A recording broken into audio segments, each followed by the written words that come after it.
का medical centre ले जाए गए हैं। 42 दिनों तक निगरानी और क्वारंटीन में रहेंगे। हंता वायरस के संपर्क में आए थे अमेरिकी नागरिक। अमेरिका के स्पेशल विमान से यात्रियों को लाया गया है। MV ओडियंस क्रूज शिप से लौटे अमेरिकी यात्री। ये बड़ी खबर आपको बता रहे हैं। अमेरिका में 17 लोग मेडिकल सेंटर में भर्ती हैं। हंता वायरस के संपर्क में आए थे अमेरिकी नागरिक। ये बड़ी खबर आपको बता रहे हैं। पिछले कुछ समय से लगातार इसे लेकर कई जो सवाल हैं वो उठने लगे थे और अब आपको बता दें अमेरिकी स्वास्थ्य विभाग के निर्देश पर इनको लाया गया है और अब निश्चित तौर पर जांच भी होगी और देखना होगा कि कितने ज्यादा प्रभावित ये हुए हैं। और तो आपको बता दें कि अब देखना ये होगा कि किस तरीके से ये जो पूरा वायरस है इसके संपर्क में आने के बाद 42 दिनों के निगरानी और क्वारंटीन में इनको रखा जाएगा।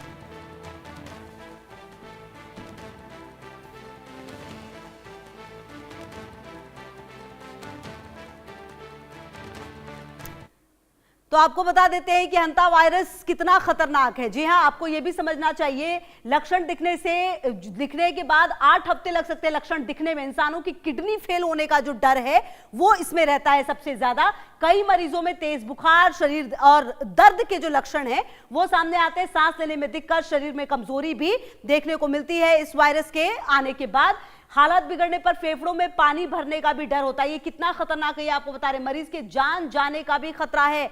जी हां, सीधे जान का भी खतरा है इस पूरे बीमारी में। लक्षण दिखने के अगर क्रम को आप बात करें तो इसमें कम से कम 8 हफ्ते का वक्त लग सकता है और अगर ये लगता है इसका मतलब ये है कि अंदर ही अंदर जो पूरा प्रोसेस है वो खराब होता जा रहा है। जो फेफड़ों में पानी है वो भी भर सकता है। ये जानकारी भी सामने आ रही है। सांस लेने में दिक्कत, शरीर में कमजोरी आ सकती है और जैसा कि हमने आपको बताया हालात बिगड़ने पर फेफड़ों में पानी भरने का भी डर है। तो कुल मिलाकर हंता वायरस काफी खतरनाक है, जानलेवा भी हो सकता है। हालांकि अब इसको लेकर लगातार जो तस्वीर है वो धीरे धीरे साफ हो रही है और अब जिस तरीके से इसको लेकर लगातार कई सारे सवाल उठ रहे हैं, वैज्ञानिक जो हैं वो भी रिसर्च कर रहे हैं। कुल मिलाकर अगर आप समझे इस वायरस को अब तक जितनी जानकारी मिल पाई है, शुरुआती लक्षण बहुत ही नॉर्मल से है। मतलब बुखार आना, सर्दी आना, सरदर्द होना, तेज बुखार होना, ये जो लक्षण है वो बताए जा रहे हैं। लेकिन इस लक्षण के बाद भी जिस तरह से इस वायरस का असर शरीर के अंदर है वो काफी ज्यादा खतरनाक है। जैसा कि लगातार हम आपको बता रहे थे कि किस तरीके से जो मरीज है वो कहीं ना कहीं उनकी डेथ भी हो सकती है। और इसी बीच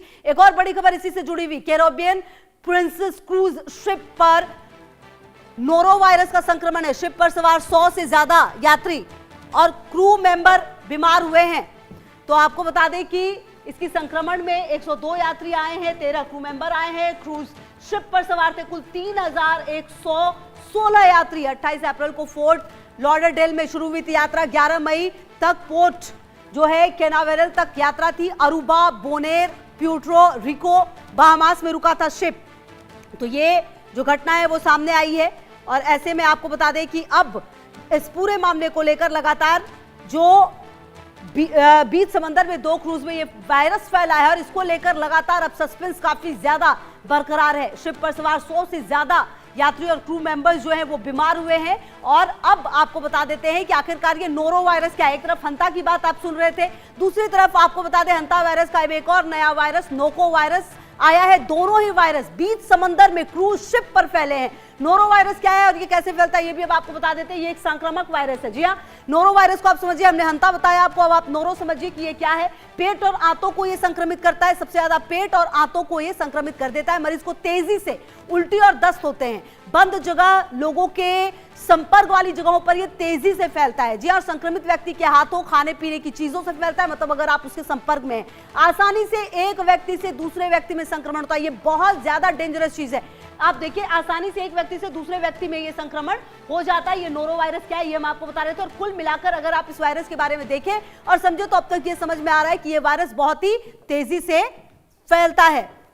और कुल मिलाकर आपको बता दें कि इस वायरस के संपर्क में आने से काफी खतरा है और अभी तक की जांच फिलहाल यही बता रही है। मेरे साथ फिलहाल इस बुलेटिन में तय खबरों के लिए